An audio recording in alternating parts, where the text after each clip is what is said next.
All right, I will call to order the Zoning Board of Appeals meeting for Wednesday, October 8th, 2025, here in the James H. Crocker Jr. hearing room on the second floor of the town of Barnstable, 367 Main Street, Hyannis.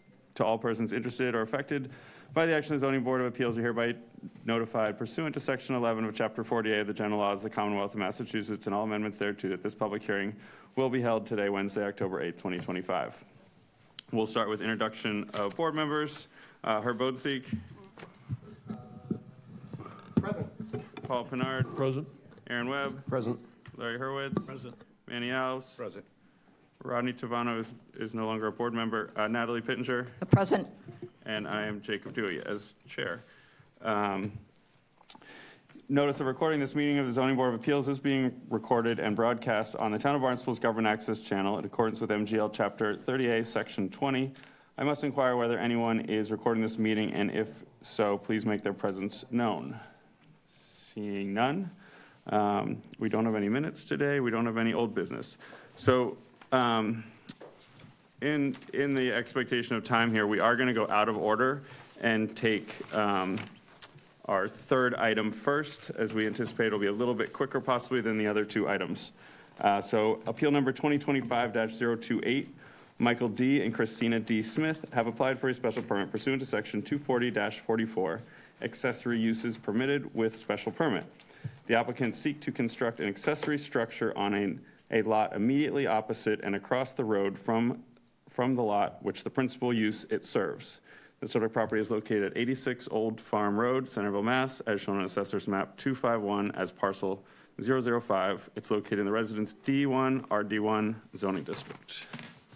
So sitting on this will be our regular members, myself, Herb Bodenseek, Paul Pinard, Aaron Webb, and Manny Alves. I mean, are you technically regular? Not till Thursday. Associate. Okay. Still regular. Okay, in that case, do you want to sit on this? Sure. Okay. All right. Attorney Schultz. Good evening, Chair Dewey, members of the board.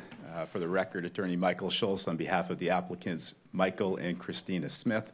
I appreciate you taking this out of order this evening. I'll be quick and walk you through it. What the applicants are seeking is a special permit under 240-44-A to build on a vacant lot that's across the street, immediately across the street from the principal lot on which that lot would serve. Looking at the screen, the principal lot is lot 4. There's improved with a single-family dwelling, and we're proposing to build an accessory structure, 450 square feet, on lot E. It would be set back from the front 32 feet, where 30 feet is required. It would be set back from the side a distance of 22 and 24 feet, where, 10 feet is required. Adding it up, it's an 18,000 square foot lot, approximately 2.5% of lot coverage. Title to both lots are held in the identical name, Michael and Christina Smith.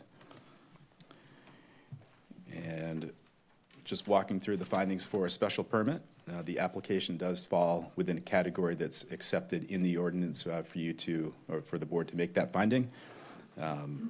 That is section 240-44-A. 2, that the proposed structure is not substantially more detrimental to the neighborhood than what's existing. It is a vacant lot. We're immediately across the street from the principal lot in which it serves. We are 2.5% lot coverage. We comply with all of the setbacks, and it does fit into the neighborhood with what presently is in keeping with the neighborhood. It is common in that particular area to have accessory structures developed on the lot across from the principal house on which it serves.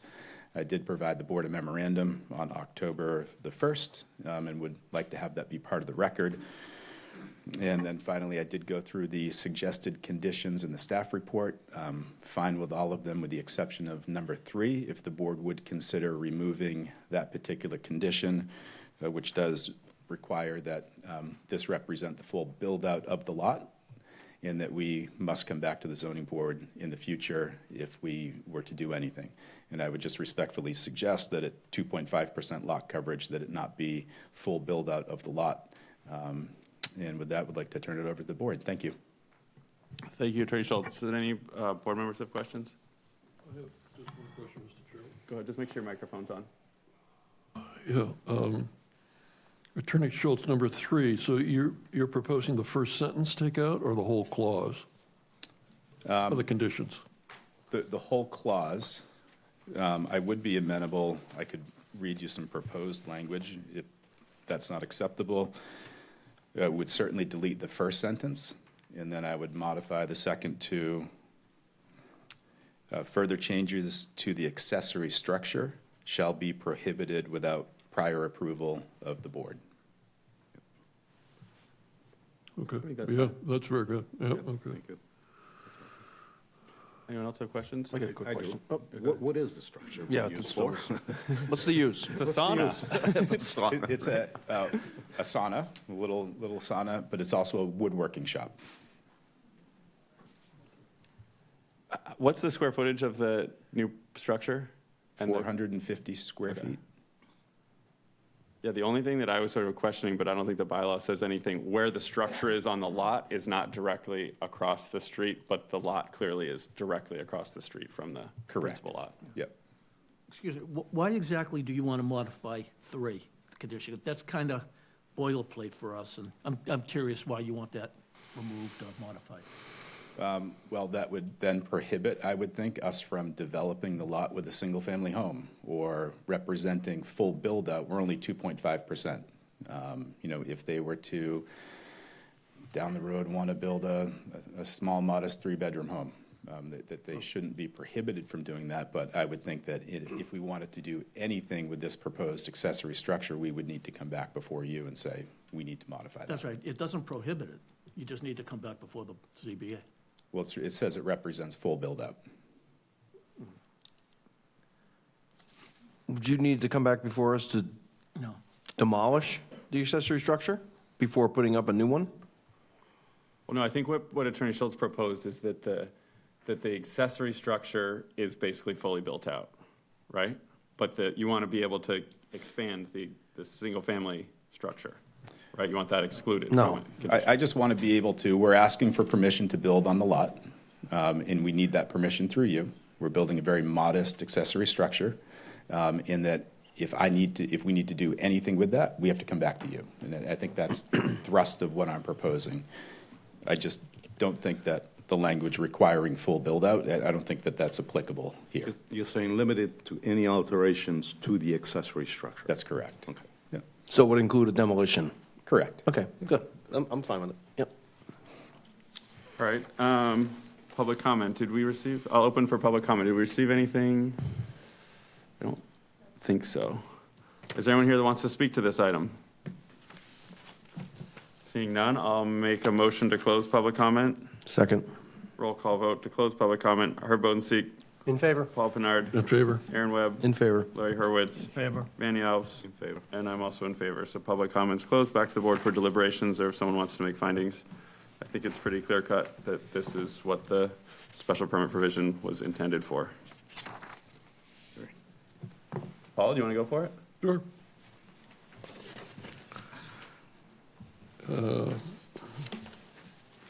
This concerns appeal number 2025-028 Smith. Michael D. and Christina D. Smith have applied for a special permit to construct an accessory structure on a lot immediately opposite and across the road from the lot which the principal use it serves. I find that the application falls within a category specifically accepted in the ordinance for a grant of a special permit. I find that after an evaluation of all the evidence presented, the proposal fulfills the spirit and intent of the zoning ordinance. It would not represent a substantial detriment to the public good or to the neighborhood affected. I find a site plan has been reviewed and find approvable with conditions, although it's not required for this proposed use. Those are my immediate findings with conditions. All right, do we have a second? I'll second. All right, roll call vote on the findings as presented. Herb Bodenseek, In favor? Paul Pinard, In favor? Aaron Webb, In favor. Manny Alves. In favor. And I'm also in favor. And then Paul, conditions? I do. I have conditions from, as delineated in the staff report dated September 25th, 2005. They're here. 1 through 4. I'd like to modify number 3, though. Strike the first sentence and modify the second sentence to say further changes to the accessory structure shall be prohibited without prior approval of the board. Is that have you reviewed these conditions? Yes, that's And acceptable. as modified, they're acceptable? Correct. Thank you. Okay, Anna, you understand the modification? Okay. okay. All right, roll call vote on the conditions. Herb Bodenseek, In favor? Paul Pinard, In favor? Aaron Webb, In favor. Manny House. In favor. And I'm also in favor. So you have your special permit. Thank you very much. I really appreciate it. Thank Mr. you. Chairman, don't we have to vote to give him the permit? We just voted on the conditions and findings. We voted to approve it based on your findings in second. I mean, Anna, correct me if, Follow instructions. Okay, I think, did I do that or did I not? I thought you did. No, we have to vote to grant with conditions. So you want another vote? Yep, Okay. to grant the permit. Okay, so we'll make a vote. Do I need a second on that? Someone's making a motion to grant as presented? Second. All right, roll call vote on granting the special permit. Herb Bodenseek, In favor? Paul Pinard, In favor? Aaron Webb, In favor. Manny House. In favor. And I am also in favor. So you are, Thank you. Stamped. all right. So to our new business of the day, appeal number 2025-024. Egan Capital LLC has petitioned for a variance pursuant to section 240-13E bulk regulations for the RC district and section 240-26F bulk regulations for the HO district. The petitioner seeks to separate off a triangular portion of an 18,414 square feet at the rear of the property to utilize in connection with a neighboring affordable housing redevelopment project. The remaining property will total 39,805 square feet. The existing single-family dwelling and shed will remain on the portion of the land with sole access from Richardson Road. The subject property is located at 40 Richardson Road, Centerville, Mass., as shown in Assessor's Map 210 as parcel 134-003. It is located in the Residence CRC and Highway Office HO zoning districts and the RPOD, the Resource Protection Overlay District, the RPOD. So again, sitting on this tonight will be our regular members, myself, Herb Bodenseek, Paul Pinard, Aaron Webb, and Natalie, do you want to sit on this? Sure. Okay, and Natalie Pittenger. And just other board members, please, participate in this as this could continue on for a while and there would be need for you to vote. So please consider yourself part of the hearing on these items going forward. Attorney Singer. Good evening. For the record, my name is Andrew Singer. Now it's on. All right, sorry about that.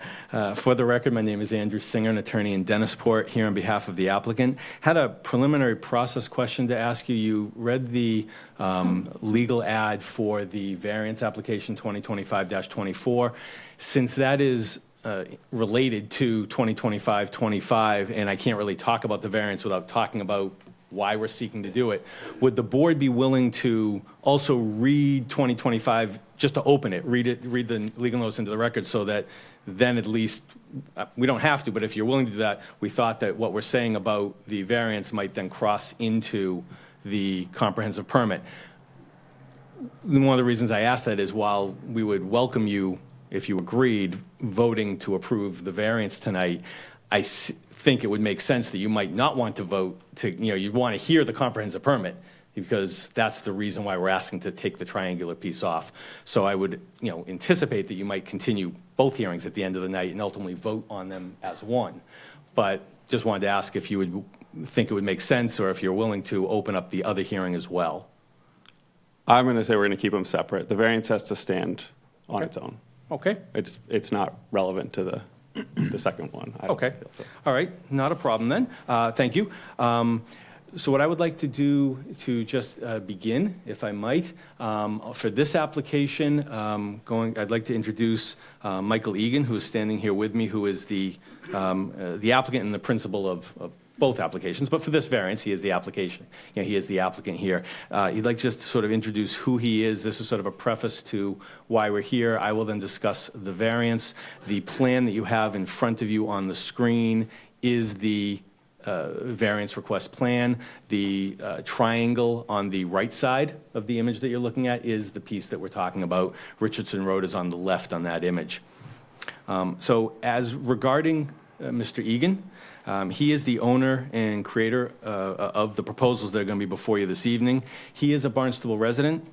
He has decades of local involvement supporting the preservation of Nantucket Sound and clean water efforts in Barnstable.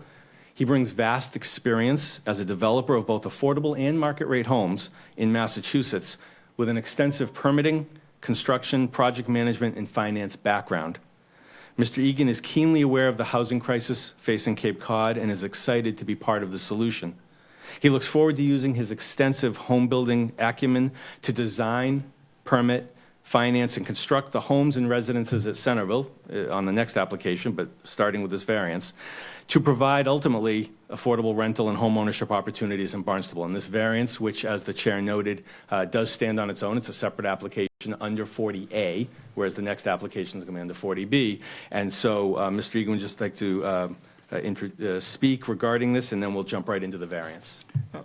Thank you, Mr. Chairman, for the opportunity. I just want to say thank you to yourself and the board for their attention and cooperation. A little bit about myself. I was born in Dorchester, Massachusetts resident my whole life. Summered on Mashpee Wakeby Pond. My sister still lives in the family house that we've had for over 50 years. My wife and I are voting residents of Barnstable, have been since '97. Andrew was kind enough to mention my work at Barnstable Clean Water Coalition and the Alliance to Protect Nantucket Sound, but I just wanted to let you, and I don't maintain a very large social media presence, and we have a lot of my neighbors here tonight. I just want to let them know that they may not know me and I may not know them, but we are neighbors, and I want to thank you for your patience, and I'll let my team go over the details. Thank you. Okay, thank you. As far as, so the variance request that's before you now, as you can see on the plan, 40 Richardson Road is a parcel of land which is improved with a single-family residential dwelling. It has an access that it shares with 48 Richardson Road. If you've been down there, there are the two brick pillars, and then there's one driveway going in, and both houses are in there. It is a very uniquely shaped piece of land. It is quite narrow it's narrower by Richardson Road. It gets really narrow to a little bottleneck right in the middle, and then flares out back in the rear towards where the dwelling is. What we are asking, it's pre-existing non-conforming due to lot size. What we are asking is to create an 18,414 square foot lot, a triangular, not separately buildable piece of land. And it is, as I noted, that triangle that you can see on the right-hand side of the image on the plan. Who's in control of the thing, but can you bring up the one that has the blue lines? It's a little bit easier to see. The one that was in our packet that sort of shows. All right. It's going to be online. Bear with us 1 second. We're happy to do that. I think it's just a little easier. That one's hard to. Okay, yeah. It did pixelate a little bit up on the screen. Which one are you? In the packet. Don't you think that one's easier for everyone to understand? Yeah. Okay. If you go to the meeting notes and you go to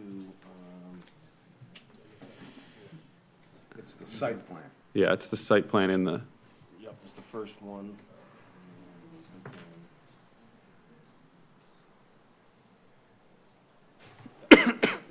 Is this the one, Mr. Chairman? Yeah, that one's Okay, just a little wonderful. bit easier Okay. to see what's happening. Thank you. Okay. Okay, yeah, so on this, you can see, this is the upside down, or version from what we had on there before, but it is actually very clear. You can see where it comes off of Richardson Road now on the top, that neck where it really narrows down to a choke point and then flares back out. So what, the triangle now is at the south, the bottom left of this image. There is the blue lines are the outer edges of the triangle, and you have a red line, that red line bisecting behind the house. That's what creates the triangle. And you can see that that piece of land right now juts into the neighboring land, and that's the land we'll talk about on the next application. So the reason for requesting the variance to cut this piece off. So this 18,414 square foot piece would be a not separately buildable parcel. It'd have to be conveyed to the adjacent land. The remaining house lot at Richardson Road would be 39,805 square feet. So still non-conforming, and it would have just the shed and the dwelling. There would be no connection between Richardson Road property and the adjacent property where the triangle's going. The triangle, if you approve it, will go to that property, and then it would be not part of any other projects. Richardson Road, 40 Richardson Road, will stay on its own, by itself, with no other access to any other projects or any other properties. The driveways I noted would stay the same. So we submit that the variance criteria, so we've requested a variance under sections 240.13E and 240.26F of the zoning ordinance, because it's for the one for each of the zones that the property is located in. And we submit respectfully that the request satisfies the variance criteria as set forth both in the zoning ordinance as well as 40A section 10. We submit that there is a unique trapezoidal shape of the land, which, in looking at its development history, the house that's on the land, and this becomes important for the rationale for the variance, the house that's on the land, 40 Richlands Road, was rebuilt, renovated not too long ago, I don't believe. It is a structure that it's a larger structure, it's in good shape, and its condition weighs on the request for the variance. And the reason why is due to the state funding requirements for the comprehensive permit, which is the next application.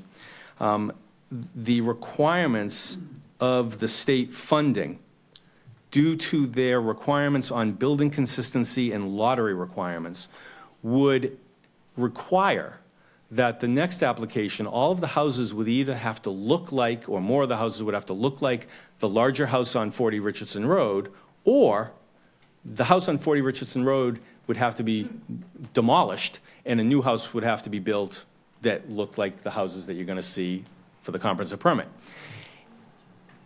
None of this gets confusing, so I apologize right off the bat, and I know it is confusing. What we're seeking to do does not change the density or the number of restricted units that you're going to hear on the comprehensive permit. This doesn't change size at all. What it does is it makes the development that much more holistic, whole. If you look at this plan, you can see how that triangular piece shoots right down and cuts into, and who knows why, it's been there, it's lots for decades and decades, but it cuts right into the remaining land to the south and east. And so without it, the development of the comprehensive permit would just have to, it wouldn't be as clean, because you would have this chunk of land that was spearing right into it. So we're not asking to increase density anywhere. We're not asking to change what ultimately you're going to be looking at with the comprehensive permit. But we're requesting, because of those state funding requirements, we're requesting the ability to use this triangular piece, which is just excess land on the backyard. It's not being used as part of the yard. We're requesting that that be allowed to be utilized for the comprehensive permit.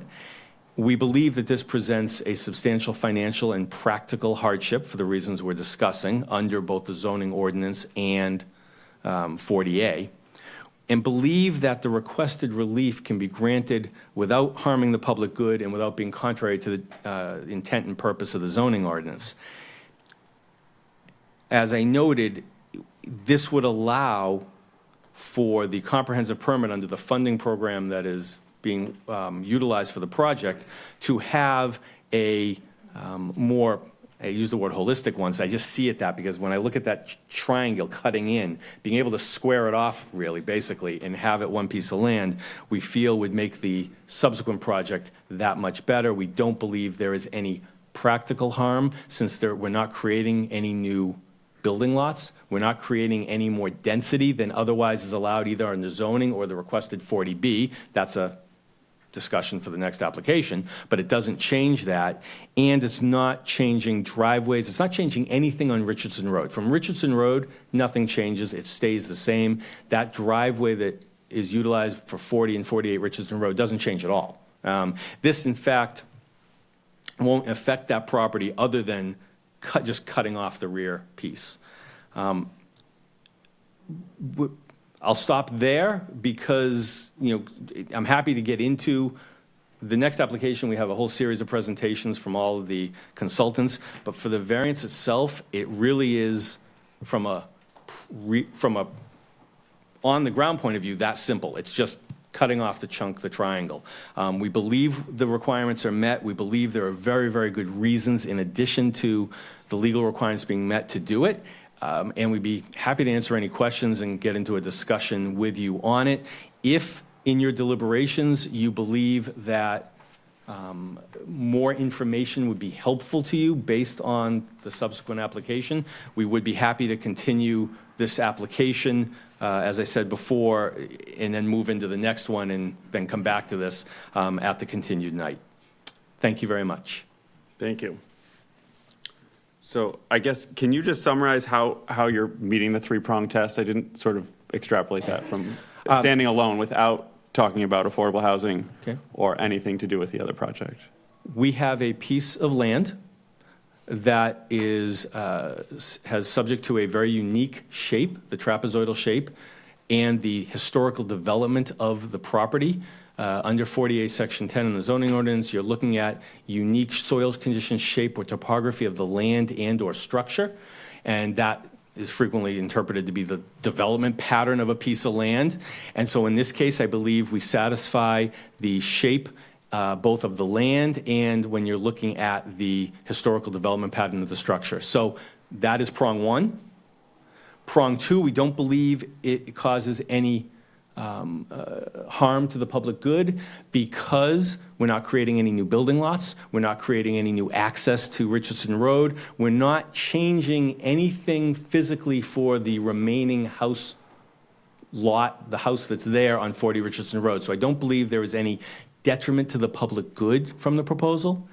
And we don't believe, for the reasons about no detriment and the shape issue, don't believe that it is derelict of the intent and purpose of the zoning ordinance, which is prong three. You didn't address Two, yeah. Sorry. I was lumping those in my mind. I believe that in this case, the hardship is that the land, this triangular piece, the 18,000 square feet, will not be able to be dedicated to a more public purpose, if approved, of providing affordable housing in the community. And we believe that is a hardship, not being able to utilize this land that is there for that purpose. But the hardship is to the petition. Make sure your mic's on. I'm sorry. The statute talks about hardship to the petitioner. Yes. I know you're trying to make the part of the global good, but how is the petitioner, Egan Capital?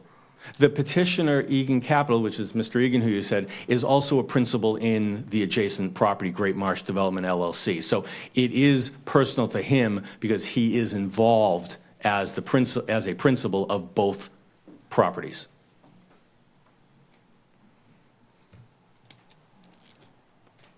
So it's a financial win, not a hardship. What's the hardship? The hardship is he's precluded from conveying this property to something unrelated to this application. I mean, this has to stand on its merits, as the chairman said. Correct. But the reason why that hardship is created is due to the regulatory environment of the funding mechanism at the state. But again, stick to what's before us here. Mm-hmm. The state funding has nothing to do with this single-family developed parcel. That is correct. Well, other than the fact that the site, you have two site approval letters on the next application, and they do reference this piece, a portion of 40 Richardson Road. Again, that has nothing to do with what's before us right now. No, I understand. Again, you may not be accepting the argument, but as we see the hardship, is that I think the hardship, again, is, I don't want to just repeat myself to you, and back and forth, but, we just do believe that there is a hardship because of, as Mr. Alves said, the inability to dedicate that piece to what we believe is a public good for somewhere else, meaning adjacent land, but, for somewhere else. And by not being able to do that, we believe that does raise a hardship. Okay. I got a further question, if yeah, I go may. ahead. Yep. Can you just go back and talk about the relationship between the structure on 40 Richardson Road and how it might affect the structures to be potentially built on this triangle? You mentioned that you'd have to demolish 40 Richardson Road and rebuild a like-sized house? Is that what you were referring to? Yeah, so one of the things we considered, and the applicant considered at the beginning, is include 40 Richardson Road, okay? That was, so if you include 40 Richardson Road in the comprehensive permit, you include it in the comprehensive permit, so it becomes part of the land, and it might have an access out to Richardson Road. We could do that from a legal point of view. You could include 40 Richardson Road. Now this gets to answering your question. And then we wouldn't need the variance, by the way. It would just be a waiver request for part of the comprehensive permit. The state, because of the funding mechanism, says they have a housing consistency requirement and a lottery, a balancing in the lottery. There can't be discrimination between the market rate units in a project and the affordable units in a project. In this case, the houses you will see on the next application, there are two types of single-family homes. There's a ranch and there's a cape. The house that's on 40 Richardson Road is a very different structure.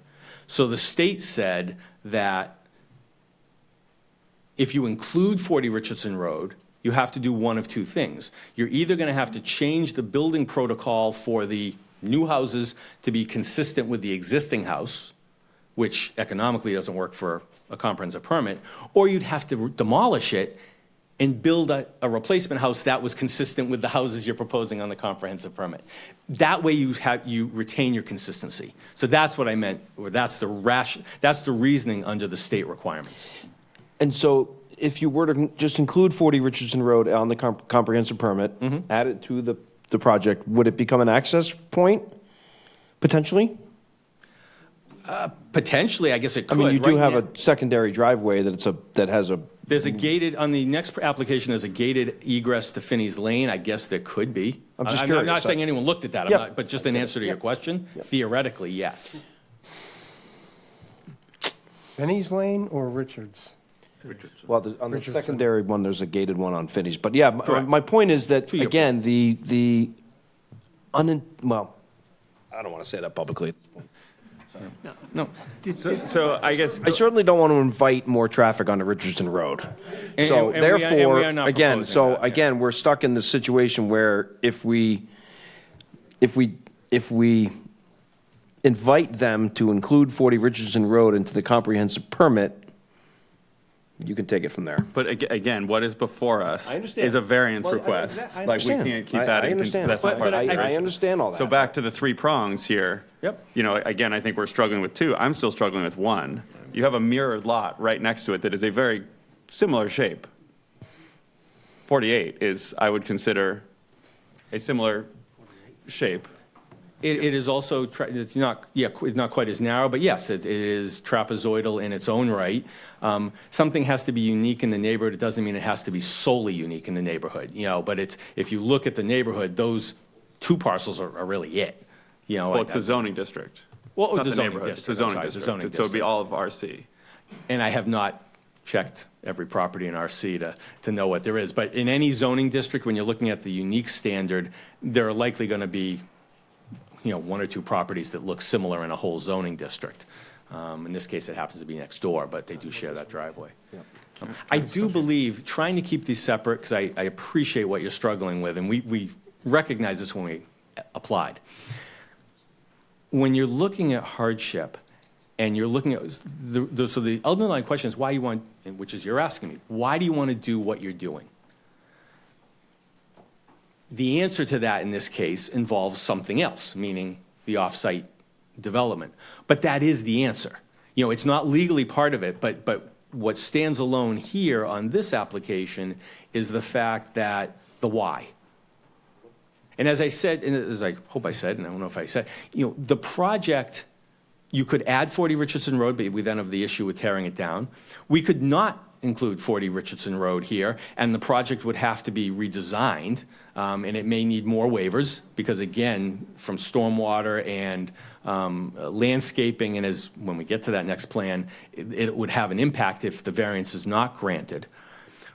But we believe because of the state requirements and the public good purpose we submit, for why this land is being requested to be cut off, that can and does satisfy the hardship criteria in these very unique circumstances. I'm a little confused. For what reason do you need 40? Because I believe you said you're not going to build on it? Did I hear that correctly? The house if you approve the variance, everything that's I'm going to say it's to the west, but to the west of that red line, you know, so the rest of that's where the house is, that's where the driveway is, that's where the sewer connect, that all stays the same. Nothing gets touched whatsoever. The triangle would get incorporated into the adjacent property if approved, and it would be developed as part of parking and drainage and landscaping. But it would be from that side. You know, it wouldn't be from everything on the 40 Richardson Road side would be untouched. Unfortunately, that's a little bit of a change from how you described it, but that's okay. Well, I figured as much, that it wasn't going to be left as a triangular piece of woods. Oh, no, it's going to be part of, and it's on that next plan. It's, you know, not hiding anything. It's on that plan. But again, we are looking at this, I know. we could condition it, But that it becomes open space. So if we want, you know, if we approved it, we could condition Sure. it that way. We Yep. could do anything. Yep. Again, I understand that we're keeping them separate, but they're bleeding together. Yes. Can you say something about the history of this lot? How did we end up with this shape? And back to your client's original ownership of this, and I don't know. No, we bought it as is. You did. And it details, if it's important, it does share a common driveway with the neighbor that isn't the memory care facility. So they share a common driveway. And in our conception of the greater project, and I respect Mr. Chairman's details to keep them separate, but we look at them as the same. It's just common sense. So, and we went over several concepts, multiple concepts. One did include a cut-through you could theoretically go from, we would call it a driveway, but it would be hard to stop somebody going from Great Marsh all the way over to Richardson. That, I wouldn't want to live in subdivision like that. I think that's bad public policy. We dismiss that. And we've talked to the town and the town planners about that, and everyone kind of agreed. But keeping the lot separate, it does go to the math. Again, I don't want to bleed it into the comprehensive permit, but I look at it as we're building 20 houses, keep the apartments aside. Single-family houses, the plan is to put 20 in, of which we already have one built. So we're building 19 new ones. The rules of affordability says you round up, so at a traditional 40B, it's a 25% allocation, so we got to put in 5, not 4, but 5, 25% of 19. And they can't, because the existing home isn't considered similar enough to the new ones we're building, it has to be put in its own lottery, so it's going to be, we have to tear it down and build a new one, or we have to sell it as itself, a standalone 100% affordable house. So we have a perfectly good house, 3-bedroom, recently renovated. We'd have to sell it as a, So 40 Richardson's going to become part of the project? no, it could be. It could, If Okay, it I'm became sorry, I part- missed if that. it Sorry. became part of Sorry. it, If hold it on. could have been, so- Yeah, if it could, to answer the original question, we don't know the history, we don't know could the- research the title, but I don't know when that law was created. It looks to me, because of how it's split, that it got cut off of something larger way, way back. I think likely 48. They were one, and they down the middle. So let me try it differently, because typically when we're presented with a variance request, technically, what you're asking us to do is to change what town council approved as the ordinance. This lot requires 40,000, whatever the number is. It's already non-conforming, and you're proposing to make it even more non-conforming. Correct. Okay? And the reason you're asking us to do that is to allow your client to convey a piece of the property. I'll stop. I'm just talking about what's before us, You are correct. right? So the hardship then that you're positing before us is that, the inability to sell. That's the hardship. For the purpose. I think you also can look at the purpose for why it's being sold. If we were coming to you and say, we'd like to cut this off, we're going to sell it to the adjacent store, and they're going to be able to have a bigger store and have more traffic and light and whatever. That's one thing. In this case, I think it is relevant to be able to ask for what purpose it's being sold. Not just yes, it's going to be transferred, sold, however we characterize it, but the purpose to which it's being done. Because if it wasn't for the purpose, I would posit, we wouldn't be asking. But 40A and the state don't give us that authority to just say, oh, this is going to affordable housing, so we should grant a variance. Again, it has to stand as a variance request, just as you said, if it's a store or a lot somewhere else in town. Right, but you, as the Board of Appeals, have the express authority to grant variances, as Mr. Alves was addressing. And so when you have to look at those prongs, and that's what we're debating is the prongs. And so when you're looking at the prongs, that opens up your analysis. You're looking at hardship and public good. And when you're looking at that, I believe that you can look at, it stands alone in the sense of legally these are two applications. But on this one application, the why, as with any variance you grant, is important. And so I believe it does come into, it's reasonably within your jurisdiction and authority and discretion to ask the why. And the fact that it's going for arguably a public good, that's what we believe, I believe that justifies you granting it. That conflates the two prongs. That's where I'm getting stuck. Which two? It's the third prong that gets to the public good. And I get that. Okay. It says desirable relief may be granted without substantial detriment to the public good and without nullifying or substantially derogating from the intent or purpose of the ordinance. That's 3. Okay, I get you. I mean, on that one, we can look broadly. Where is the hardship? The hardship, I believe, is what Mr. Egan said to you a few minutes ago, is that if this property is included in another project where it wouldn't need a variance, then the house would have to be taken down. And that is a hardship to have to take down and build a smaller house to satisfy some other legal requirement. No, that's a separate application. I know we're going in circles, but That's a stretch. No, I appreciate it's confusing. It's really a stretch. I understand what I you're saying. said that when we started. I knew it was Can we just move on to open public comment? Yeah. Yep. Well, let's open public comment. And, I have a question. Actually, before we do, I have a question. One of your documents talked about varying another provision of the ordinance, the slope shape factor. Is that not an issue here?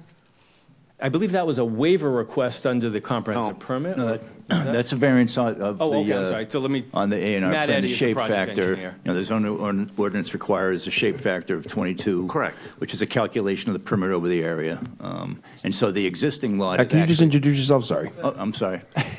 Matthew Eddy, professional engineer with Baxter and I Engineering and Surveying.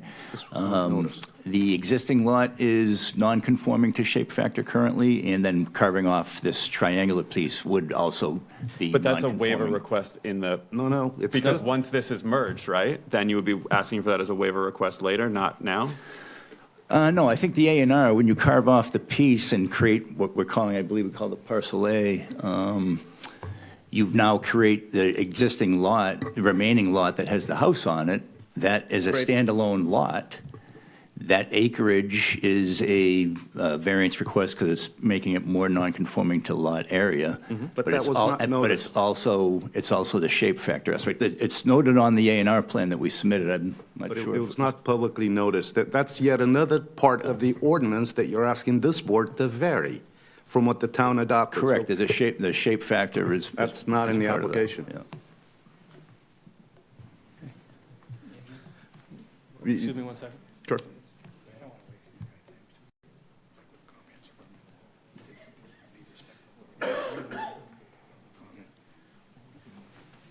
You might just, if we just have. Take your time, take your time. not to waste your time. No. Maybe you can clarify.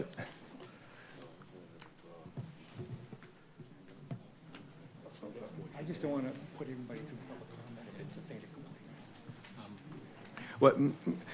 accompli. And thank you for raising, I had not thought of what you just said, Mr. House.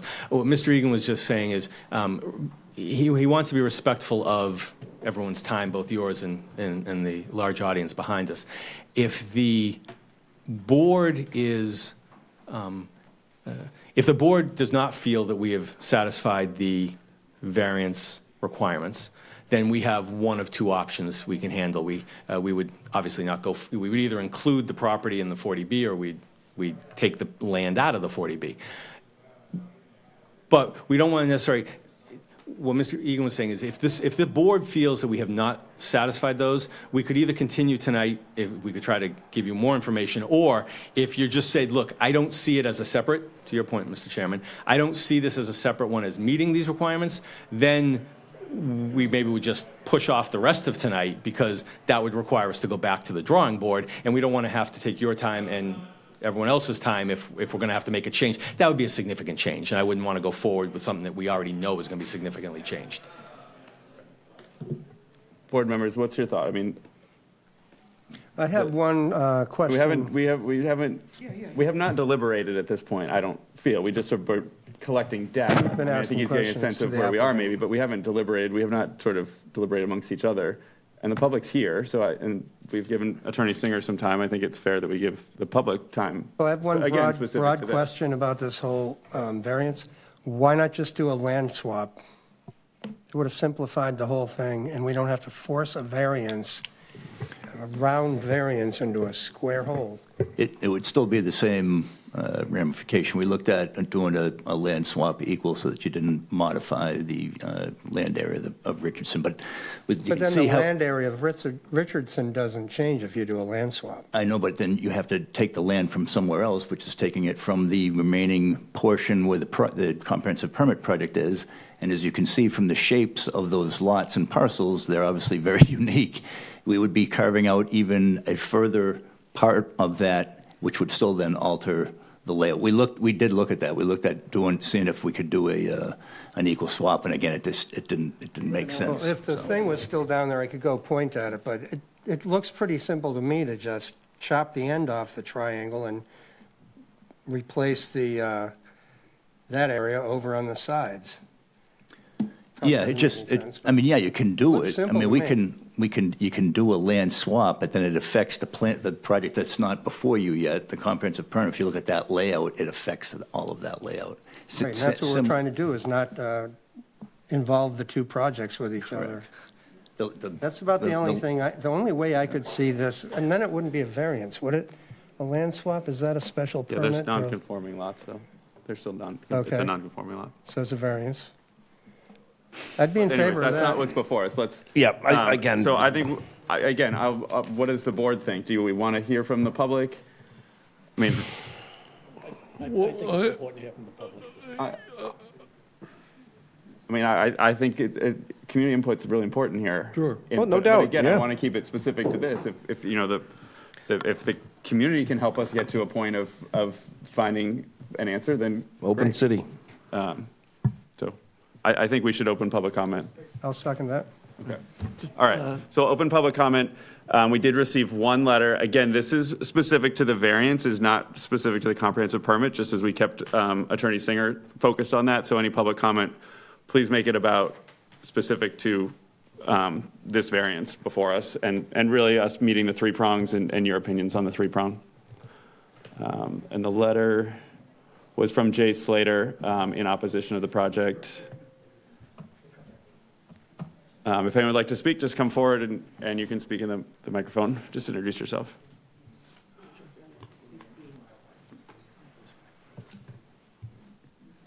Good evening. I'm Bill Friel, number 60 Richardson Road, Centerville. Firstly, I wanted to say I appreciate the service the zoning board provides the town, and your job is not an easy one. Speaking to number 2025-24, and on behalf of my family, we're opposed to this request. When we first bought our home, a major consideration were lot sizes, the subject of this particular hearing. Now, to all of a sudden reduce existing natural buffer along our property will be a detriment to our family. The proposed relief being sought, if approved, puts our home 100 feet plus or minus from a newly adopted set of lot lines. Our property line abuts the driveway to number 40. The significant size of the relief being sought is not reasonable and simply a means to an end and serves no greater public purpose and is not consistent with local need. We're strongly opposed. We request the zoning board reject the application as it causes undue hardship on existing neighboring properties and does not provide any additional public good. Thank you. Thank you. Thanks, Bill.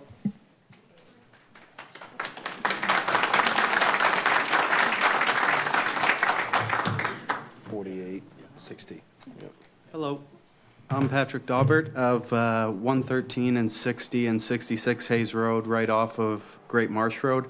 Just briefly as to the unique circumstances, I'm with Mr. Chairman, and it seems like perhaps Mr. Alves as well, that the petitioners haven't even met the first prong here. The unique circumstances as to this particular parcel, triangular parcel, are that they want to bake it into another parcel's mission. And the inability to modify this parcel uniquely affects that other parcel. This doesn't uniquely affect the parcel that's actually under consideration as to this, this petition. So that's all I have to say on that. Thank you. Thank you.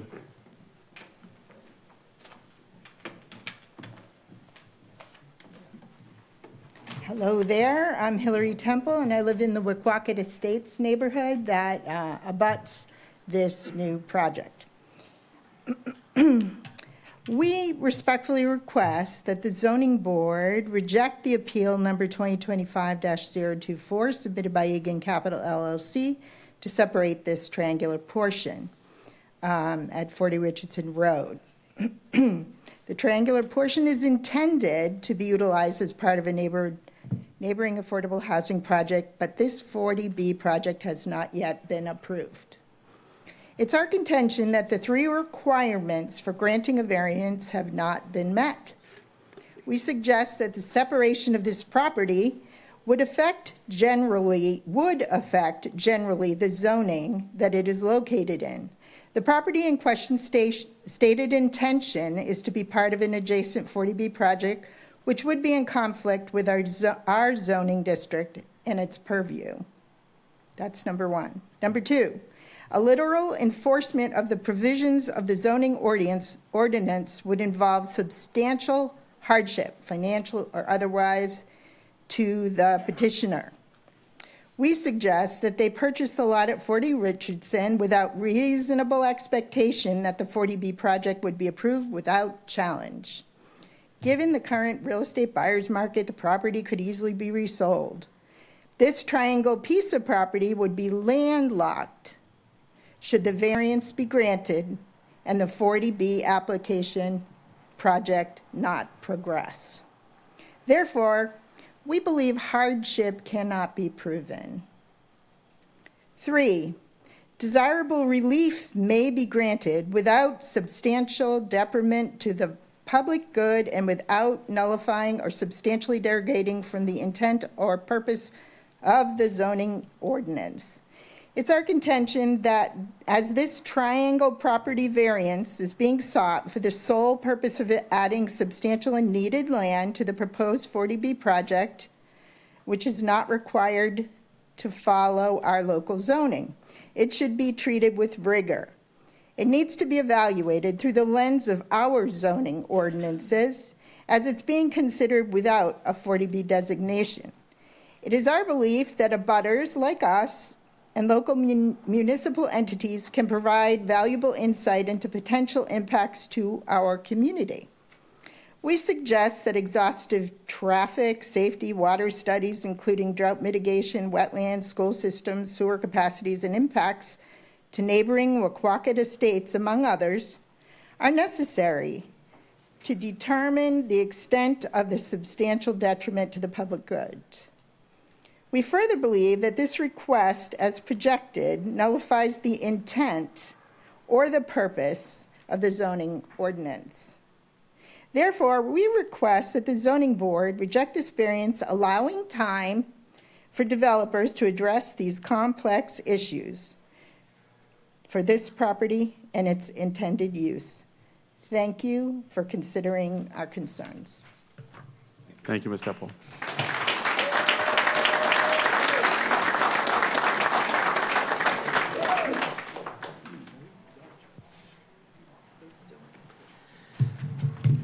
Good evening. My name is Roger Berman, and I live at 164 Point of Pines Ave, which terminates at Great Marsh, proximate to this application. I first want to thank the board for your comments so far and for not joining these two separate applications. I think the two most salient points that have been made or raised this evening is, one, you currently have a lot that is non-conforming, and the application seeks to make it more non-conforming. And for all of us who purchase property and for whom our ownership stakes are major portions of our net worth, having zoning is critically important for the town, for the abutters, for those of us who invest in property for our own sake. Second, the hardship issue, I think Mr. Egan properly stated it, and that is it goes to the math. My background is in real estate, although I've served as an elected selectman, finance committee chairman, served on the planning board, town off Cape before relocating here to Centerville. Density is critical for any project. When you see the array of soft costs that are represented here tonight for the succeeding application, the math is critical. This lot, this triangle is critical. You've heard the applicant say, if we can't get this, then why are we going forward with the succeeding one? Because we will have to rework the number of units, the math, the affordability, all of that. The prior speaker raised, I think, really critical issues in terms of traffic studies, water use, impact on local schools. Great Marsh already is, I would suggest, in failure, because when traffic builds on 28, it's being used as a cut-through, it's being used as a raceway. The town, in its judgment, has not put any sidewalks onto Great Marsh Road. And so there's a burden on the next application. But let me restrict my comments and wrap up to this application. That is, I would urge the board to reject it on its face for the reasons you've already discussed. And I thank you for your time.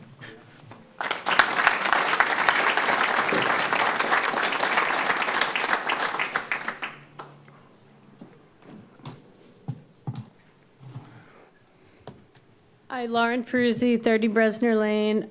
Just the meaning of hardship, according to Webster's dictionary, is something that is causing cause for suffering, especially towards a goal. But I don't believe this causes any suffering or hardship. It's a financial matter. So I think that I would like to ask that the zoning board reject this rezoning. Thank you. Thank you.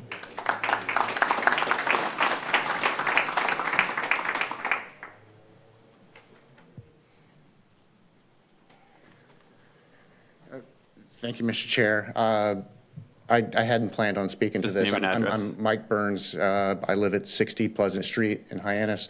My family has property across the street from Great Marsh, and probably friends with a lot of people in the room speaking against the project.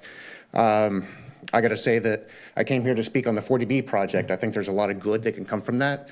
I think there's a lot of issues that need to be worked out to improve the neighborhood and quality of life for everyone around that project. Housing is a need in this area. I think you should allow this to proceed so that we can have that discussion, so we can see if that project can work. If it can't, that's too bad that this needs to go back to the drawing board, but I've attended a lot of master plan meetings for the town of Barnstable. It was fairly unanimous at those meetings that the zoning in this community has not worked. It has not preserved but the way it was intended to preserve. It's created these problems. I think there's a lot of people who have a lot of things because of that zoning. I feel this hooray for me, to heck with you attitude a little bit too much. I don't think that's a path to any type of solutions to solve the problems that we have in this town. And I think you need to have some leniency on this and some understanding of what was presented as what was a hardship. And that hardship is to make this work, and that we can solve some more problems. With this is a housing crisis in this town. We should take that seriously. We have traffic problems that's made the Cape a joke that we can solve with these projects to interconnect these roadways and make life a little bit easier to walk from these residential areas to the commercial areas that are along Richardson. And you need to allow this so that we can actually solve those problems. Thank you, Mr. Chair. Thank you.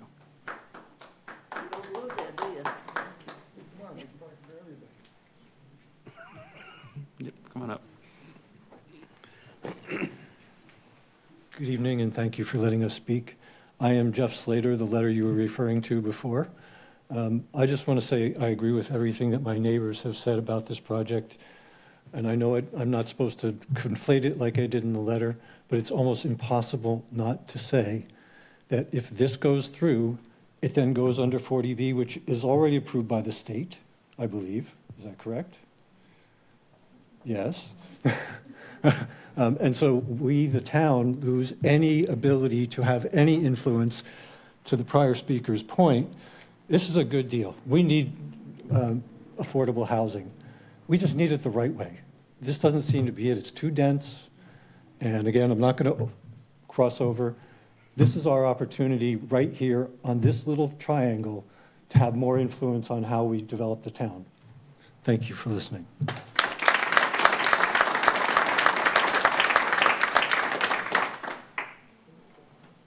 Anyone else? All right, back to the board. We'll leave public comment open for the time being here. What's everyone's? Yeah, go ahead, Benny. Yeah.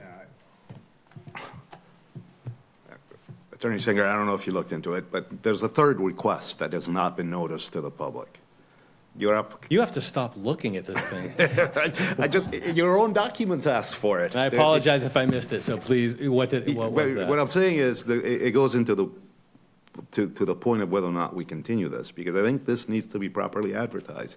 The lot shape factor was properly noted in the A&R plan as yet another variance that needs to be approved here, because it says that it will be greater than 22. I'm sorry. Oh, so not a third one. You're saying that you're referring to the lot shape factor we discussed before? So you're asking for two variances, right? Yes, okay. Area. Yes. Dimensions, right? Yes. According to the A&R plan, and I'm looking at the engineer, you need a third variance because the lot shape factor exceeds 22. Am I misstating that? No, that's correct. There's a variance to the shape factor, but I think he's just saying there's the two variances, that the lot area and the shape factor is two Right, variances. two because it's under two Oh, districts. two zones, okay. Two zones, right? Sorry, that's You what I need was one getting, under okay, I understand. 26F and one under 13E. Yeah, But you two sections, also, yes. if this were to be approved, you'd be in violation of the lot shape factor. And that was not in the application. I hate to be a stickler for that, but No, anyway, it goes to the point of whether or not we need to continue this, because I think it needs to be properly advertised, and frankly, it shows that you're asking for a bid. This is not a simple request. Nothing before you is a simple request. When you have affordable housing projects, nothing is simple. But we're not this talking isn't about even the project. You're asking for a variance. to the gentleman who said it's hard not to conflate them, I'm having the same issue. So, Attorney Singer, I think you're getting a feeling here that it's not going in your favor. Right, so, but to... Let me just finish. So you know the options at this point. Yeah. As opposed to continuing, if the board, and this is, notwithstanding what Mr. Alves said, and I take what you said, to heart, if everything was before you for shape factor and area, I am also getting the sense that the board has not accepted the hardship argument. If that's the case, I'm not sure it makes sense for the board's time and everyone else's time to continue it, the variance, but maybe just to withdraw. And so if the consensus, so my question for the board, if the board's so willing to poll itself, if the consensus of more than two of you is that, because we need a vote of 4 out of 5, if the consensus of more than 2 of you is that even if it's re-advertised for shape factor as well as area, you don't believe we have satisfied one or more of the prongs of the variance, that would be very helpful to us, because if that's the case, I'm going to ask to withdraw the application. Okay. Anyone want to state their position? Mr. Chairman, Yeah. in listening to all the testimony presented here today, if I could use that word, one of the points really gets me, and that is, standing on its own, that if this variance were granted, then you'd have a landlocked piece of land with no access to anything. And so when I look at number 2, I'm not sure how that plays with a hardship or with finance or otherwise or whatever. I mean, you're ending up with a piece of property that has no access to anything, and that stands on its own. Those are my feelings on that one. Well, it would merge with, which lot are you proposing it merge with? It would have access from... We would be suggesting, just to answer your question, Mr. Pranay, we'd be suggesting, if you granted it, that it would be labeled a not buildable lot to be conveyed only in conjunction with the adjacent piece. And I'd have to ask Matt which piece that was. There are several. But to your point, it would not be just left as an orphan lot. We would request that it be noted that it has to be conveyed. And I've done that before with other, other But projects. that's a separate discussion. If we grant the variance, then it's a separate piece of property, right? That's landlocked. If it's under the same ownership, it would merge, so the access would be from the other side. Well, but is or the 40B, is that an LLC or what is that? Yes, the remainder of the land is owned by a different LLC, Great Marsh Development LLC. Okay, Common ownership interest, but a different legal entity. Okay, I'd have to go back and look at that. I think there was something about an LLC in the Massachusetts regs, but I'm not sure. Okay, so back to sort of just the question, Attorney Singer sort of asked us if anyone's willing to sort of express where they are with the matter, with the 3-prong, specific to the 3-prong, on this standing alone on its own merits. Does anyone want to share that? You mean, Yay or a nay or a? Yeah, I guess it's just where people are sitting is what he's asked for. We aren't required. If we were to share that, continue to, sorry. through the Yeah, chair. is there a reason If we to were to continue it, continue and essentially? re-advertise, is there even a reason I to do certainly that? wouldn't withdraw personally, but that's your call. You're the attorney here. I'm not. I just would ask for a continuance, and you can withdraw at a later date. In my opinion, that's what I would do. So that's the option put before you. You can continue, or we can vote.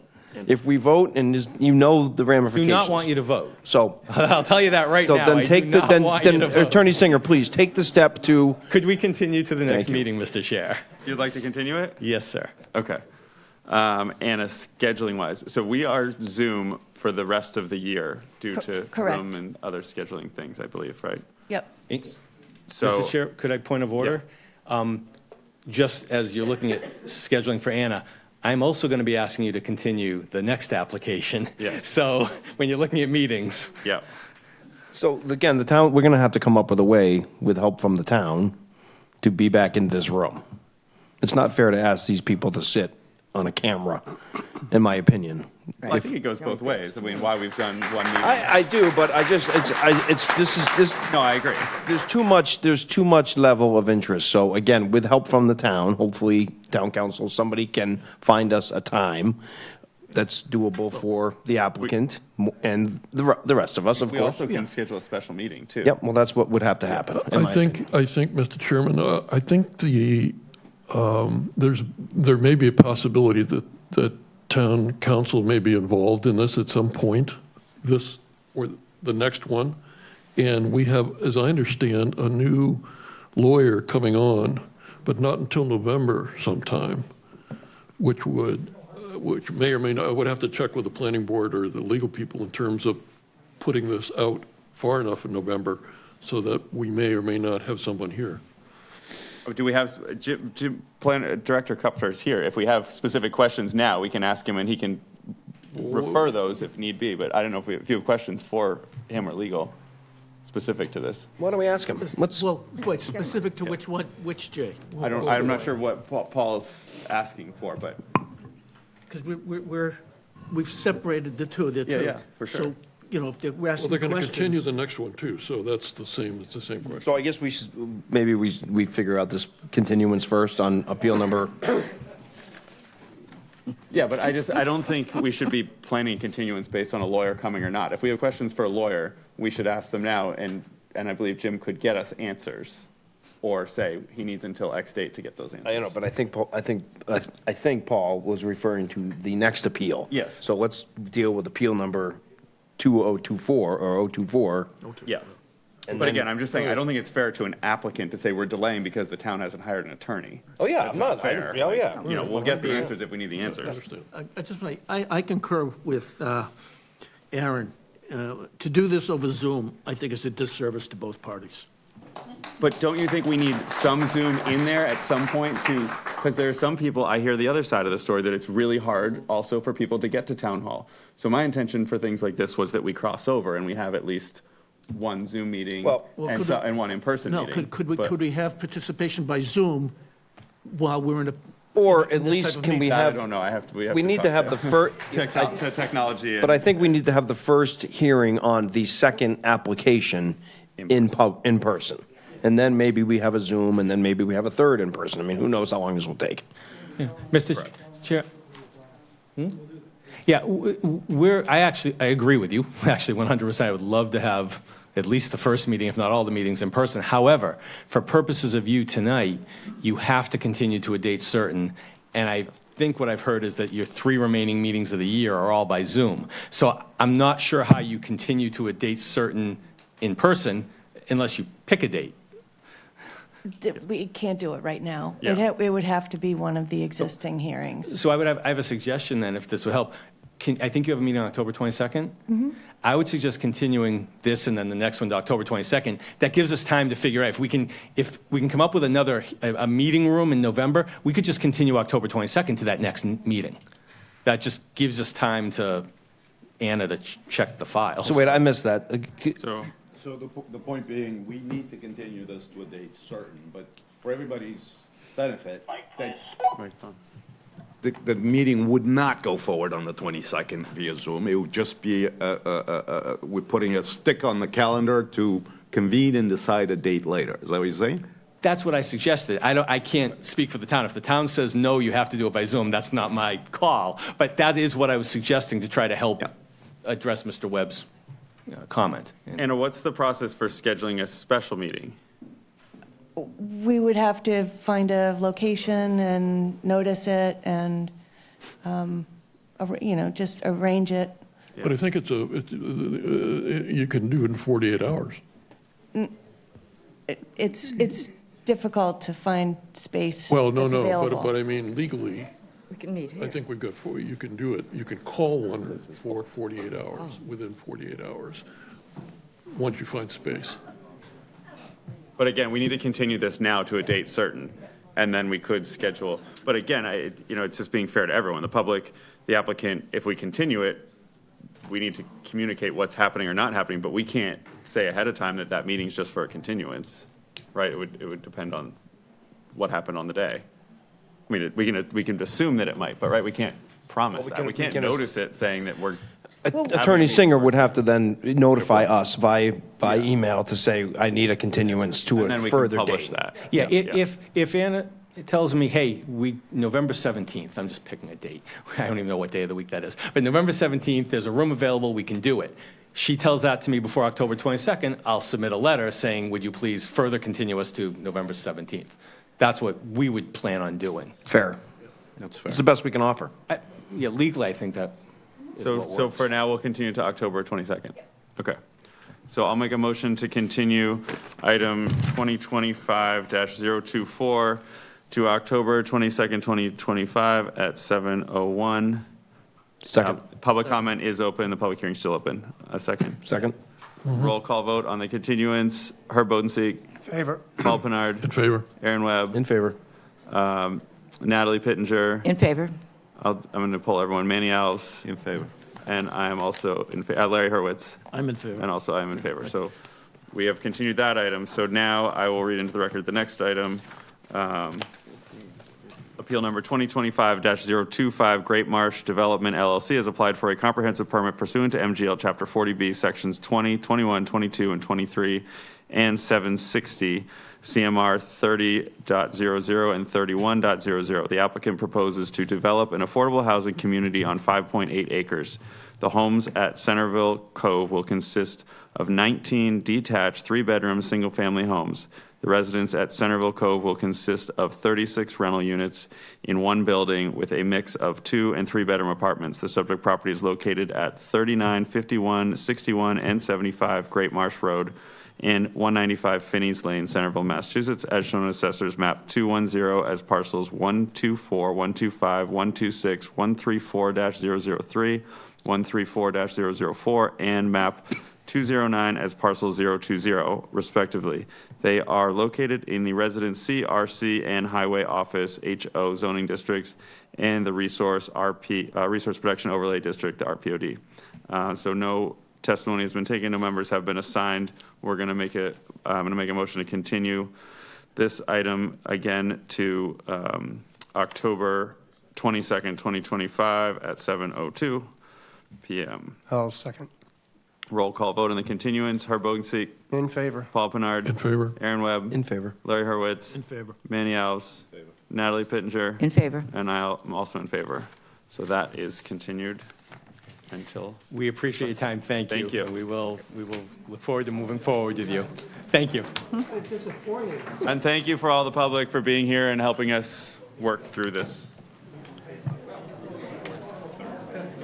Oh, yeah. I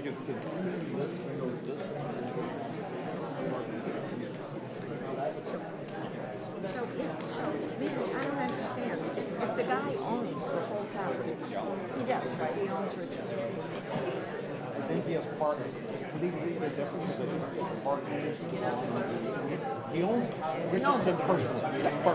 But the lot that he's going to be using for the 40B, he has other partners. So there's an entity, legal entity of which he's a part. So it's not really the same exact ownership. No, it isn't. Okay, all right. Okay, I understand. Okay.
All right, we're back. Everyone's here. All right, so next order of business today is board elections. Anna, you didn't send me the cheat sheet of how to do this. Where do we go first? Oh, well, that takes a long time. I was distracted with the other items. Instructions, here we go.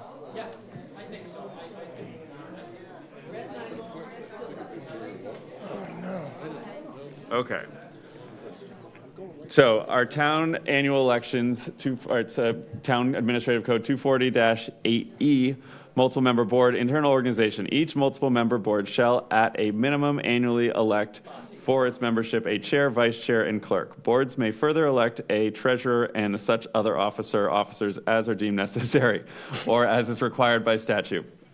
The annual election shall occur in July of each year or as near after appointment of new members by the town council. The town council shall be notified of the officers of the board upon their election. The chair shall preside over all meetings of the board and shall be the official representative of the board in all proceedings before the town council and other officials of the town. The vice chair shall perform in the chair's function in the absence of the chair. The clerk shall be responsible for the certification of the board's meeting minutes, observance of public records, law, and maintenance of other records of the board.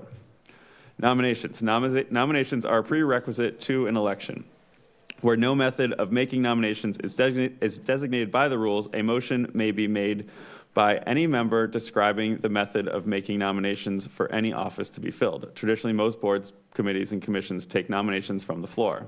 When nominations are made from the floor, any member is entitled to nominate one candidate for a position, but no person may nominate more than one candidate if objection is raised. Nominations need not be seconded, although seconds to nominations may be permitted.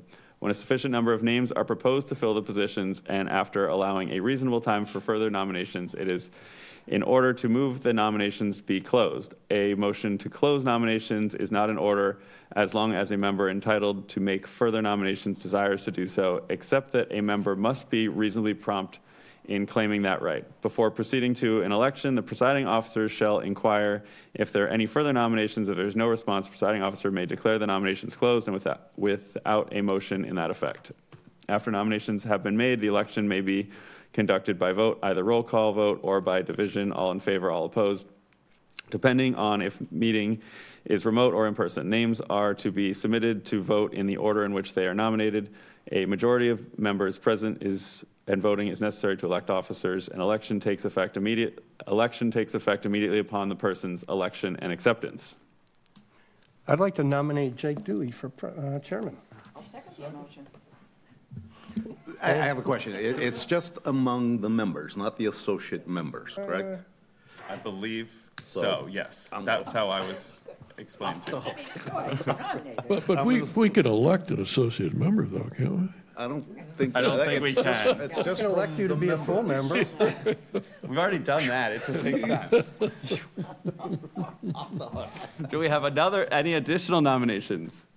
Yeah, I nominate Herb for vice chairman. No, we're just doing chair. We have to do chair first, right? We have to do one at a time, I believe. So any other nominations for chair? No. Okay, I'm waiting. All in favor? I'm calling. There's no additional nominations. I was hoping someone else was going to want to go to town council tomorrow night and present. So I guess we take a vote on myself as remaining chair. All those in favor? Aye. Aye. Opposed? Unanimous. Okay. All right, so moving on to vice chair. Do we have nominations for vice chair? I nominate. Second. Thank you. Second. I nominate Aaron. Do we have any additional? I didn't hear a second. Second's not required. Shucks. Did we determine if associate members could be? Jim was dying. We cannot put associate members as. Why do you think I'm smiling? He made it by one day. Assuming everything goes well tomorrow night. No, it's the second reading. Oh, yeah, your first reading tomorrow night. That's right. Okay, so there's any additional nominations? What did it say, the order I'm supposed to do this in? As named. All right, so vote for Herb as vice chair. Aye. All those in favor? Aye. Aye. Okay, roll call vote. Natalie Pittenger, Aye. Manny Alves, For Herb. Yep, aye. Herb Bodensieg, Aye. Paul Pinard, In favor? and Larry Hurwitz, Favor. and Aaron Webb. In favor. Okay, so we have 6. And then am I supposed to also ask the other one, and it's just who votes more? Well, we can't have. You can't. I know we can't have 2, but is it? Votes. So you only need to vote once. All right. How did you vote? So then I would vote in favor of Aaron being vice chair, but that fails. So, Herb, congratulations. so Herb, you are vice chair. If I get hit by a truck on the way out of here, though, because Aaron can be, no, that would be. All right, so clerk. So can we make the clerk do all the signatures? Is that allowed? Like go into your office and sign the decisions? No. That wouldn't be nice. All right. Do we have nominate- nominations for the clerk? I'll nominate Paul. All right, any additional nominations? All right. All those in favor of Paul as clerk? Aye. Aye. Unanimous. Paul, you are clerk. He runs with it. All right. Next item. Discussion of board rules and regulations of zoning amendments proposed to the planning board and pools and pool houses. Where are we at with that? Yeah. Where's Jim? Jim? Yeah, I didn't see in the literature we got anything on the pools or pool houses. Yep. Happy to give an update. Jim Cupford, Director of Planning and Development. So I know it has been some time. It's been an ongoing conversation with this board, and this board has stressed the need for updates of that specific ordinance and ordinances related to accessory structures. Glad a couple counselors are here. This is something that you'll see in the town council agenda packet for Thursday night. Is a first step for a regulatory and zoning subcommittee. And the rationale for that is this is a prime example of that. This is one zoning amendment that is being considered and thought about by this board. Staff does receive a number of different zoning amendment requests over time. And the thought is to kind of daylight that early discussion, because a lot of times it revolves around specific entities wanting to amend specific zoning. Falls to the staff to make some assumptions, and the first opportunity for the public to weigh in is at the planning board, which is after a legal notice has occurred, a month's time has passed, and we go to the planning board. The town council has already put it on an agenda, but for a first read, there's not really discussion. So there's a long period of time and a gap where we have an initial discussion, some staff early drafts, without really any formal public comment. So before we engage dramatically in specifically the accessory structures ordinance, my request to the council is for a subcommittee to be established of the council. That would be a public forum, a public body that would take in suggested amendments. It would be staffed by likely someone from planning and development. We would have public meetings where public is welcome to weigh in on the concepts and thoughts and considerations. And then we would have maybe an early draft that subcommittee could take a early review on. And then if we felt it was in good shape, then we could move it to town council and follow Mass General Law from there. So town council, planning board public hearing, town council public hearing. The zoning board is a body that can make amendments per Mass General Law. And so certainly the accessory structures, my thought at least would be the accessory structures is one of those early amendments that the subcommittee could consider. So that's where it stands right now. So I apologize for it taking this long, but I felt like it was important to have this kind of early transparency as we're starting to draft these zoning amendments. What's the proposed makeup of that committee, or like is it counselors, public, expected members from other boards to sit on it, or? Yep. So as of right now, as it's drafted, it's 5 members of town council, and the reason for that is they are the policymakers. they're the ones that are ultimately going to have to make those hard decisions. And so the town council would be the subcommittee that reviews the items, but it was specifically written so that it allows for public comment and public participation. So this wouldn't simply be a working group in a room. This would be a very similar format to this, where we have public comment, we have staff presentations, agendas and minutes, et cetera. Okay.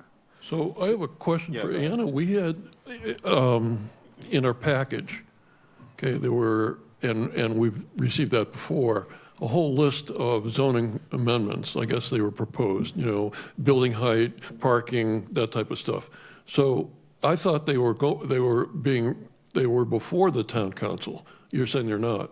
No, those are absolutely. I apologize. I thought this discussion was specifically on our zoning board discussion of accessory structures. Well, I'm just referring to the minutes here that was put out, and it's zoning amendments proposed to the planning board and pools. So you're saying the pools and pool houses, accessory are separate? That's a separate topic, okay, yes. that's all right. But Okay, to your point, Mr. Bernard, the other aspects, the downtown Hyannis zoning amendments, that has gone through a more formal process through the zoning ad hoc committee. The town council had a workshop. It then it is before the planning board right now for public hearings. They're doing their due diligence, much like you do for each of your applications. And then at a certain point when they're ready to make a recommendation, it will then go back to town council for their hearing. What is confusing? So those have not been adopted. Those are still under consideration. When we're referring to downtown Hyannis zoning as those? There was attached in the materials on the system, there are a number of changes. Yep. Because actually, and what they do is they make reference to a section and they say substitute this for that. I was like, can somebody please? You got to turn your mic on. Give me a restated version so I can see it. But you're saying those are still under consideration? Those are still under consideration in front of the planning board at this time, yes. The downtown Hyannis zoning, there's also commercial parking being discussed. Yep. There's also home occupation that's being discussed. Those are 6 items that moved from town council to the planning board for consideration. Got it. Tell me what the difference is between this proposed subcommittee and the ad hoc that we just went through a year and a half or a year of. Yeah, the ad hoc is a great model to start that conversation. The ad hoc was a first concept and their purpose was very specific as to looking at regulatory agreements and newly proposed zoning that had been adopted. And so the subcommittee is very similar to that. However, this would be continual for the town council as zoning comes forward. Again, going back to the zoning board, and you saw concern in a certain zoning section. You said we're getting a ton of applications on accessory structures. It doesn't make sense how it's written. We need to do something about it. What we need to do about it is a question that I don't think should be done just by handing it off to myself or someone like myself and say, go draft something, and then we'll see if we'll adopt it or not. My recommendation is we take that question and we bring it to a public forum so we can have that dialogue. We say, hey, zoning board sees these issues each and every night. And so let's have a real conversation about should we evolve that zoning ordinance to something that makes sense for today. And so that's the intent of the subcommittee. Yeah, I guess I just didn't realize that the ad hoc was charged with that particular, part. I know that was their focus, clearly, but it wasn't, I didn't know it was defined as such that they were there to look at downtown. Well, they were looking at newly adopted zoning, Yeah, okay, which gotcha. happens to be. Is there a reason not to have, and I guess the council can discuss it as it comes up, but not to have someone from this board as part of that committee? Yeah, that's certainly something the council could consider. And they certainly could have maybe one zoning board member, one planning board member, or something to that effect. Right now it's drafted. This is actually very similar to zoning changes. This was a concept that I think is important, and so we put forward the draft of what that subcommittee could look like. Ultimately, yes, the town council could maybe amend that to add 2 regulatory members or something to that effect. Just because I think people on the planning board and people on the zoning board were at all the meetings. There's no way 5 town councilors can keep up with what's going on all, I mean, I'm sure a couple of them can, but that they keep up with all the meetings of what's in front of the planning board. But to that point as well, so the reason for, again, the 5 counselors was they're the ultimate authority on policy. So the thought would be that if it's a public setting, public meeting, we're actually similar to the ad hoc where we were talking about regulatory agreements. The only body that reviews regulatory agreements other than the council is the planning board. So myself and the planning board chair attended multiple meetings to give insight to that. So nothing would stop the say 5 counselors to say, all right, accessory structures, let's invite 2 members of the zoning board to come talk about their history with it. So that's the thought process, at least behind it. But it's an advisory board. It's going to make recommendations to council. Council decide to move forward with them. Exactly right. Then through the Exactly right. Yep. Makes sense. Any other questions about that? So hopefully going forward, we would be able to either draft a memo to this committee to say, hey, this is happening. Can you please consider and looking at whatever it is? The thought, at least, would be, yes, they receive that. It's on the next agenda. Say, we've received this, consideration of an amendment. Let's start diving into this at this meeting. And that would give notice to the public to say, okay, in December, we're going to be talking about this subject. Maybe I'm interested in that. I want to attend. Okay. Awesome. Any other questions for Jim? All right, so correspondence, we got the letter referring Southwind Plaza to the DRI from the Cape Cod Commission. We did receive that correspondence regarding the zoning change from the planning board as well. I think that was everything. Anything else we heard from? Anything else not anticipated? Oh, Councilor Clark, who's still here, has asked me to come to the town council meeting tomorrow night to give a sort of summary report on our board and what's going on. Is there anything specific anyone would like me to share or bring to their attention? The chair does a great job. Yeah, right. We like the chair. No, but seriously, Jake, you really bring to the chair what needs to be there. Thank you, Herb. And it's like you don't, it's like you know Gravitas. maybe better than the town itself knows what's best for the town. I don't know how to describe it, but, Well, when I started, give him the a chair hand. was Brian Florence, our current building commissioner. Yeah. And he put me in my place, probably the 3rd meeting, telling me, that's not how this works. You need to go back to your notebook and learn what you're doing. So. I might have allowed, Back then, we had these huge notebooks with all the zoning code in it. Oh, that's right, yeah, Code right, then. yeah. And we Just a little light reading. flipped through, yeah. I bet there's one around probably. Ann will probably give you one. I have one. It's like 500 pages.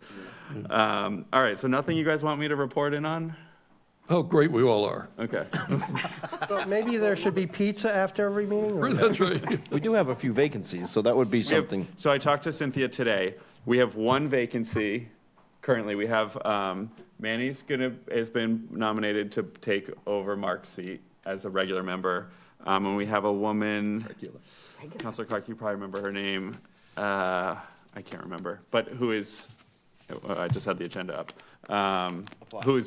She's been selected by appointments.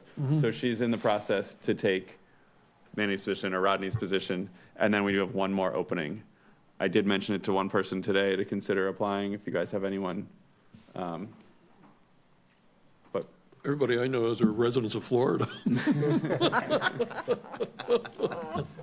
well, and we should have said something while the public was all here because you never know. There's hopefully someone that's interested. I get Carol to join, but Yeah, she's a resident. It's right on the website. You can fill out Yeah. the Right, application all the and meetings. Cynthia will get you in front of appointments. But we've had no quorum issues, I don't think, really ever, and since I've been on the board. So I think we're all pretty committed to it. Upcoming hearings, October 22nd. What else besides what we just continued? Is there a bunch of things?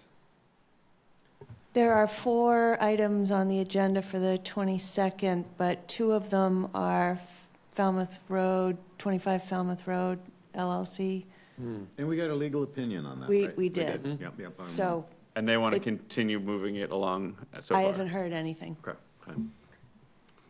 And the other 2 are relatively special permits?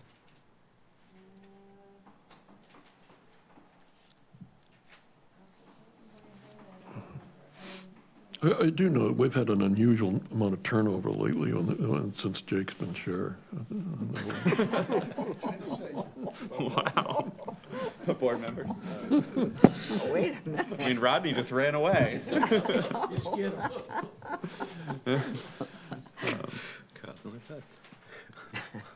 All right, we have 103 Long Beach Road, Oh, yeah, which had that's been right, yep. continued. And we have a new application alteration. That was a expansion. special permit in the DCPC. And I would encourage people, I know that we debated that, and I think I can say this while we're still here, like to do a site visit there and visit further away, I think it will impact the view, but everyone's their own opinion on that. So I would urge people to make a site visit for that. That's the one, it was Zoom. Yeah, and I've sent an email to Commissioner Florence to ask regarding the facade or whatever you call it, and I haven't heard back. We didn't hear back, Is that right? the garage that was? Yeah, the garage. Down Yeah, on the road yes. there, yeah. It's going Okay. up. Yep, towards the. Yep.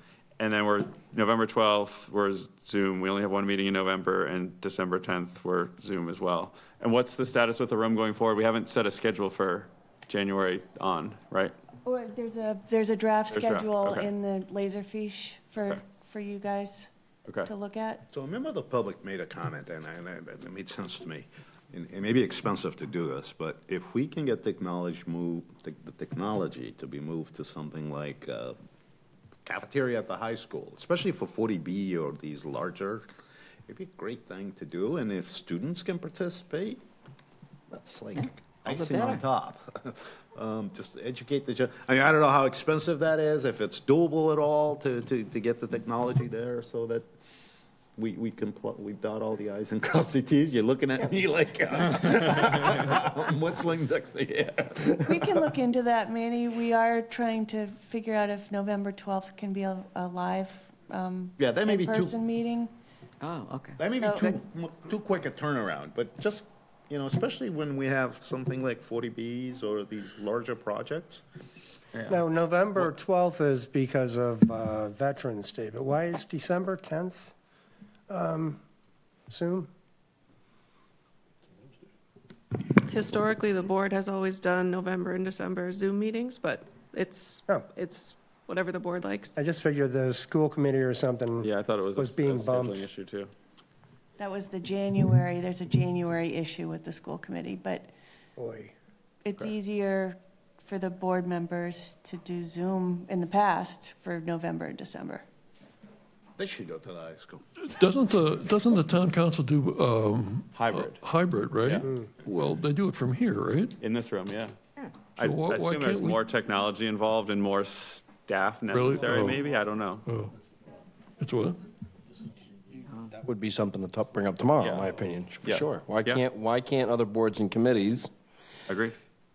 that, not, again, I don't want to offend anyone, but boards that, like planning board, zoning board, the regulatory boards be more hybrid than limited. Yeah, no, that's a good point. Okay, so when would we know about November 10th being able to shift to in-person? And what are other facilities? We have the Selectmen's Conference Room, which can only hold 30 people or something. And then that's it. here. And here. Those are only other options. Okay. Yeah, I think so. Yeah, so we can certainly look at other options and talk to communications about other options. I would be hesitant to do November 10th just because it sounds like the applicant is likely going to have to add a legal ad to their application, which will likely push back beyond November 10th. So, if the board is here for that December meeting, if we're all in attendance, that might be the best option. But if not, we can certainly work with communication and try and find a reasonable conclusion. Do you know any reason why town council is the only hybrid? Yep, that's been policy to date, but certainly I agree, bringing it up Thursday night is certainly a good topic of discussion. Okay.